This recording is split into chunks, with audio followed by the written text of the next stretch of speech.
ma lo dico anche a me stessa, asciughiamo meno le gocce per terra e abbracciamo di più i nostri mariti. Cristian, ti rubo un altro minuto di questa serata, so che non è previsto, certo, ma ci tengo tantissimo a fare un ringraziamento a una persona meravigliosa, una persona speciale. Lui è un uomo, anche lui è un Basilio, e parlo di te, Cristian.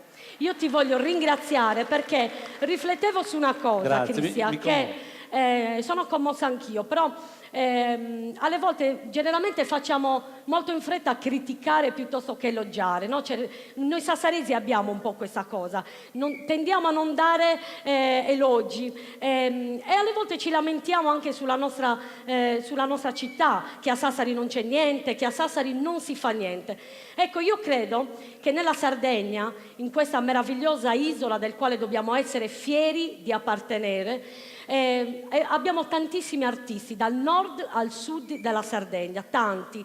E Cristian, già da diversi anni, sono veramente commossa nel dire questo, ma lo voglio dire perché te lo meriti.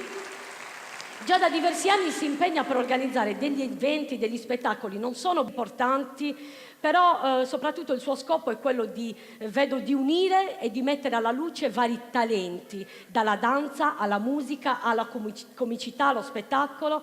Cristian, io personalmente ti ringrazio per quello che tu fai per la città di Sassari.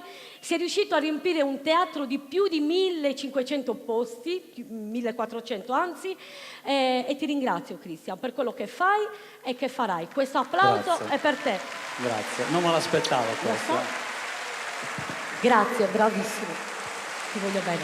Daniela Puggioni! Buon divertimento!